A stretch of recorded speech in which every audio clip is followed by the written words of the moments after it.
r/ask Reddit. What was your biggest shit? My parents were right moment?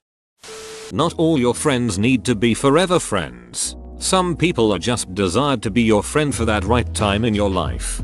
My mom always said, life is like sitting in a train, and at each stop, milestone event, in your life people, friends, family or others, will enter your train or leave it. Made a lot of sense to younger me.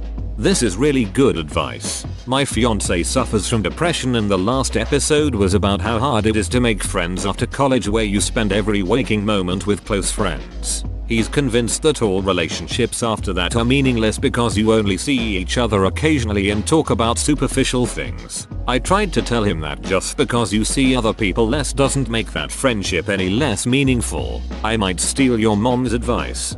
Damn if this ain't true. I lived 10 years in Canada and made some amazing friends. Moved to the US in 2013 and I've only communicated and kept up with one of them. As much as I hate to lose friends, I guess it's just part of life : exact opposite but similar circumstances. I lived in the US for 21 years before moving to Canada. Most of my friends dropped contact with me and I only have 3 I really talk to anymore. They're excited though because I'm moving back on the 23rd. Situations like these can sometimes show you which friends you'll have for life. 2. It was cold and I did need a jacket, but I'll be damned if I'm going to admit that to my mom.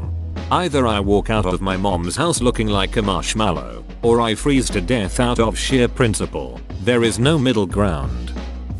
Take care of your teeth. Thank God for dental insurance. 2 root canals, both $1,800, plus 2 crowns, both $2,000, $7,600 worth of dental work for 2 ducking teeth. FML. It would have been cheaper for you to fly to South Korea, get all that shit done, vacation for 2 weeks and fly back. Just another option for dental problems in the future. If you're Canadian and you're injured in the US, it's cheaper to book an express flight back to Canada and get treated there than it is to get treated in the US. It might even be cheaper than just the ambulance ride. After a breakup with my first real boyfriend, my dad told me that there is no greater emotional pain than seeing your child hurting. Damn. A couple of decades later, I realized he's right. I've seen my father cry twice in my entire life. The second time was when his mother passed away recently, and the first was a few years ago when I opened up and told him about my depression and how suicidal I was at the time. Mine did the day I got a tattoo. He said, why don't you love the way God made you? Second was the last time I saw him alive, saying he was sorry he couldn't buy me the world or see me get married. My mom said he cried when I was born and kept saying I wasn't his cause, I was too beautiful. My dad encouraged me not to buy a house with my at the time girlfriend and instead save my money and buy one on my own or with my brother. Obviously I didn't listen. Pissed away probably $30,000 and about 5 years of my early 20s. I should have listened. Start saving as soon as you can.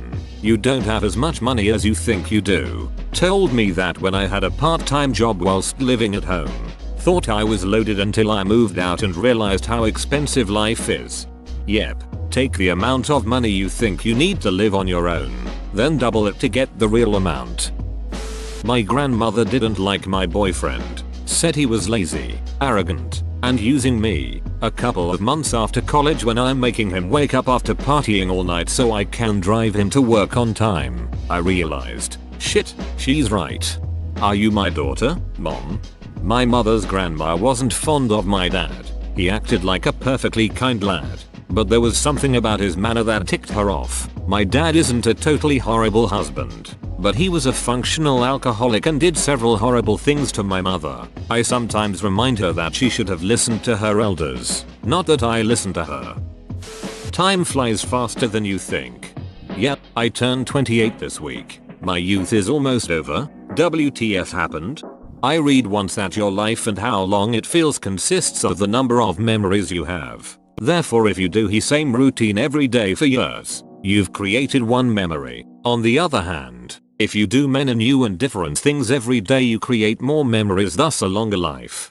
I genuinely believe this to be true. Since 2008 to 2014 I was active as duck, traveling, forcing myself outside of my comfort zone. Those years seemed like childhood years. The past 4 years of routine and idleness, however, has flown by. It's very easy to fall into a rut and stay there. I'm 34 now and I need to get back to my old adventurous self. Otherwise I'll turn 50 next year. I've found that one of the biggest culprits is having a job you hate. If you constantly need to block out painful hours of your life from memory, everything will feel like a blur and you'll get old very quickly. I remember one year I took off work to go back to school. That year lasted 5 years. Same problem comes with doing nothing. If you don't have a job or you otherwise sit around doing nothing all day, you'll get old even faster than a job can make you. If you have a lot of free time on your hands, find a way to make memories. Challenge yourself to read 50 books in 1 year, or watch 100 movies, or play 50 video games, or build something, or finish something you've been putting off for years. It all comes down to memories. If you pack lots of proud or fond memories into a year, that year will feel properly long. A little while after I had finally got my ex out of my life for good, they had been against our relationship from day one. My mum enjoyed that conversation. I think in this instance it is character building to learn these lessons, and you will only truly appreciate it through the experience. You learn a lot about yourself too. My lovingly overbearing mother was ice cold to a guy I brought home. I was shocked as it was very unlike her to be this way. Then he abused me, so mom was right. Same. I will say that I do think that I stayed with my ex longer than I would have because of how my parents handled the situation. Parents, if your kid is with someone you don't like, don't scream and rave at them about that person. All it does is make your child feel like they can't talk to you about anything to do with the relationship. I only seriously considered leaving when I was able to talk about it with my aunt and uncle, who had a calm, rational talk with me where they didn't judge. They just listened and gave their opinions. I distinctly remember telling my mom I don't get why I'm too young to know what love is. I'm 16, I'm not a kid. Looking back on that relationship, I'm amazed she didn't laugh in my face. It was either that or my mom would guess exactly what my then girlfriend was all about, and I'd try to hit her with the "mom, you don't get it. She's different than the others. She was the same. Use condoms, son." Now I'm father. You know, there have to be tons of families who are nothing more than a lineage of fathers warning their sons and their sons disobeying. I'd say that's largely why we aren't extinct yet. Were your retainer. Lost that damn thing a week after I got my braces off and was worried about getting in trouble with my parents, so I never said anything. Cut to 20 years later and I'm looking into Invisalign because my teeth have become noticeably crooked. That shit is like $4,000. This post just made me so extremely angry at myself. I think my teeth are worse than they were before braces. I just got braces not long, and my friends who got them before were all saying the same. When you remove the braces, keep that retainer on. Definitely don't want worse teeth than before. If it sounds too good to be true, it is. Hey dad, I was just contacted by a Nigerian prince who needs assistance. I will be handsomely rewarded for helping him. Son. I sent him my bank details and an initial amount of money to kickstart everything. You're gonna regret all this slacking off. Jacking. There are no regrets. Struggling with a decision? Jack off. If your answer is the same afterwards, it's the right answer. Going out with a girl? Jack off. If you still want it, she's special. You really shouldn't spend money if it's not in your bank account. Credit cards. Conversely, a credit card is a great tool if you never pay interest. Don't start smoking. It's addicting and expensive. Oh, I wish I listened to them. I smoked for 15 years. I'm 12 years smoke free now. You can do it.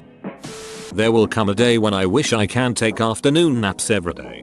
I now work from home 4 days a week and have to fight the urge to go and lie down in the afternoon.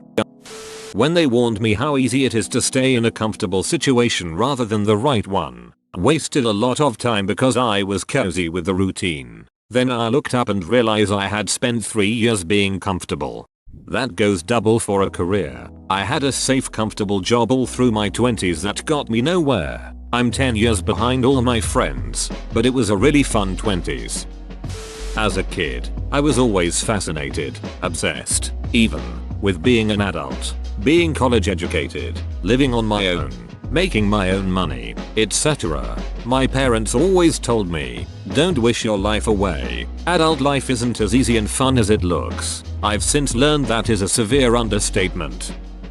Back in high school I got caught smoking weed a couple of times. After getting busted, my dad said, "Watch, now that you aren't smoking, see if your smoking pals will stick around." Sure enough, those pals didn't stick around. When your ex sends you texts threatening your life, don't write it off as a bluff or scare tactic. Get the restraining order. It will come in handy when your ex comes crawling through your window at 2 AM ready to slice your throat. Your parents also had similar experiences?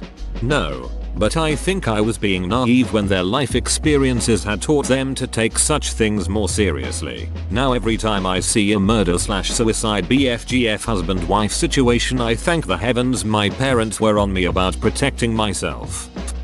I was one of those artsy but also academic kids. I wanted to be a professional artist, but still applied only to liberal arts colleges because I wanted to have an intellectual experience or some such naive notion. While visiting a school, my father sat next to me as I waited for my interview in the admissions office and said, "I don't think you should go here. I looked at the course catalog and the biology program here is too molecular for you." My father had never said much about any potential career for me.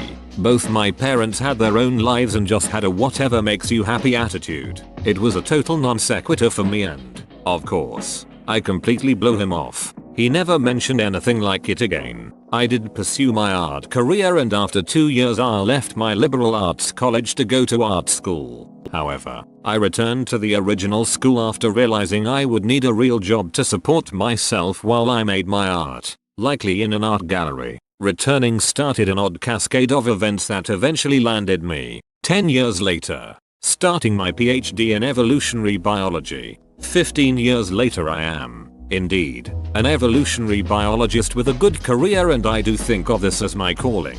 I work with some molecular biologists for the medical part of my research, but it's true that this field feels very foreign to me and not interesting in the way my own is. I asked my dad one day, "So, you knew it all along?" "Huh," he said, "yes, but I knew it had to be your decision." God, do I hate when they are that right. Since the time I was 12 my mom had said I was gonna be an engineer, went to college to get my degree in Econ International Relations, took a few math classes to bolster the econ. That led to getting into Comp C and then becoming a dev for a few years, as close to engineering as you can get without actually becoming one. Disturbing now how close I am in job function to what my mom and uncles did. Every parent was a kid at one time. You hear it and think it. However, when you have kids a realization hits. Both my parents have passed. Dad always seemed like a big kid to me, but I hadn't ever really clicked with my mom until this last year cause she was so strict. After she went, I acquired so many photos of her and my dad in their elementary to college days and it really is an insane realization to see it for yourself. They were just like you once. Really almost every little thing that I used to challenge they were right on. The big one for me was always being told to clean my room. My mum in particular was always on my back about it and at the time I had the mentality of my room, my space, my mess. I couldn't understand why she would even look in my room if she knew that mess would bother her. Now I own my own place and the idea of someone constantly messing it up is horrible. I completely see now that my parents worked hard for our house. It was their home long before I was around, and they liked it looking a certain way. The same goes for putting away my clean washing ironing. My dad would be furious that he'd iron my school uniform every Sunday and then I'd just toss it on the back of a chair for the week. Again, at the time I didn't see it as being a big deal, but now that I know how laborious a task washing and ironing is, I'd be absolutely heartbroken if some little shit just tossed it on the floor. Look the part then learn your lines. In other words, focus on appearances initially because people judge you on first impressions. If you've nailed the body language, tone, eye contact and dress, you can figure out what you're doing after the fact. This is such solid advice. Sure, we wish people wouldn't judge a book by its cover, but it is just too easy. This isn't that exciting, but when I was 17 I didn't know what I wanted to do after high school. I was a little shit back then. My mom tried to convince me to take the paralegal program at a community college and I was like hell no. Welp, 8 years later I ended up in the paralegal degree program and loved it. IDK how she knew I'd like it so much, especially back then. Wish I had correct posture like they kept telling me to do. That shit catches up to you eventually. Immediately straightens back basically my reaction to all of these replies. I honest to God never had those parents are so shitty mentality. I usually trusted their advice. I guess the only thing was an alcohol warning. It starts out fun in college. Then you have some during the week after work to take the edge off. And then you notice it helps you get to bed. So you have 2 at bedtime. But then you realize you need it to sleep. And it becomes 3-4. Then you're thinking about your cocktail on your way home. Or as it gets closer to 5 PM. Then you have 1 to shake off your hangover in the morning. Or a quick drink at lunch. It creeps up on you. I think is the point. I'm at the need it to sleep phase. Unfortunately. You'd be surprised by how much alcohol actually ducks up your sleep cycle. What it is doing is knocking you out. And then making you have to transition from unconsciousness into a real sleep cycle several hours into the night. Many people suddenly wake up during this transition to drink more, while others just toss and turn and get bad sleep without knowing about it. It seems like the opposite of the truth. But if you quit drinking, the first couple weeks will suck, but then you'll sleep better than you have in years. Also, be serious about limiting caffeine and or nicotine intake, especially after 2 PM. It's a lesser evil but it is a part of the same cycle. Many people dose themselves with caffeine and nicotine all day, then think they need alcohol or other downers at night to reverse the effects of the stimulants. You should stop being friends with them. They're walking right over you. Whoa, should have listened sooner. Always wear clean underwear. As a teenager, I'd use any excuse not to shower. I hated it. It took effort, took time, and was boring. If I had a girlfriend, I'd shower right before hanging out with her, then wait until the next time I hung out with her to shower again. Regardless of how long that took, I was a musky teenager. Well, one night I decided to walk to the little corner store and pay a bum to buy me some beer. After the beer was acquired, I headed off to a friend's place. On the way, I ran into a cute girl from school. She convinced me to go to her house, which was right around the corner, and hang out. After a few beers, she decided to give me a blowjob. The second she unbuttoned my pants she was met with the stench of unwashed boxer shorts that had been clinging to unwashed 17-year-old balls and ass. Needless to say, she recoiled in disgust. Luckily she offered to take a shower with me, which led to more than just a blowjob. Since that day, the day I almost lost something I rarely get, I make it a point to wash my balls and ass extra thoroughly, and wear clean underwear. The friends you have when you are 14 are not the people you need to ride or die with. Focus on your studies and try to develop a broader social circle. At least I focused on school. I was constantly told, your siblings are your true best friends. Screw you. I wanna go hang out with my regular friends, not my family. I've been out of high school for 15 years now, and haven't talked to anyone I knew from high school since 2014. I talk to my siblings daily. You keep trying to do wheelies on your dirt bike, you're going to break a leg. You'll end up acting like your parents in surprising ways. A high school education really is sort of mandatory if you want a job, and the good ones require even more schooling. Did you know there's a school after high school? Grades 13 through 16 or something? I know someone who scoffs when people insist on finishing high school, saying she didn't and she's fine. She's in her mid-20s. And a friend who's known her longer than I have, plus 5 years, has never seen her work. To me, even if your grades are terrible, it's more about the soft skills a diploma suggests. Can you look like you're paying attention for 30 minutes at a time? Can you adhere to the semblance of a schedule? Can you manage basic human interactions? Get some work done on time. Read and write a message to someone who doesn't speak your slang. There are exceptions, but very few. My parents pretty much forced me to learn to drive when I was 17. I hated it. I was terrible at it. None of my friends were learning to drive and I was fine on public transport, even though we lived in the middle of nowhere. It took me 4 times to pass my test, and I just wanted to give up. Now I see my friends from home who never learned, by choice, not because they couldn't afford it, and I don't know how they live. My hometown is really in the sticks, and the public transport infrastructure is terrible. Getting around must be a nightmare for them. My parents hated a friend that I had as a kid named Nicole. If you're reading this, Nicole, go duck yourself. I was basically a loner and needed friends, and Nicole became my friend really quickly.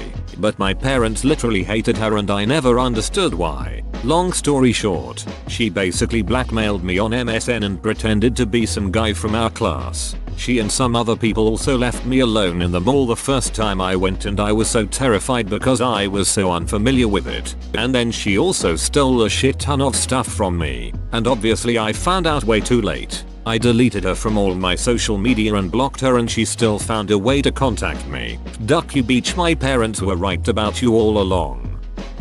Whoa, you made it to the end? You're a ducking beast. I'll cut you a deal. Smash like and subscribe for more curated content, bruh. It's free and that's a great price.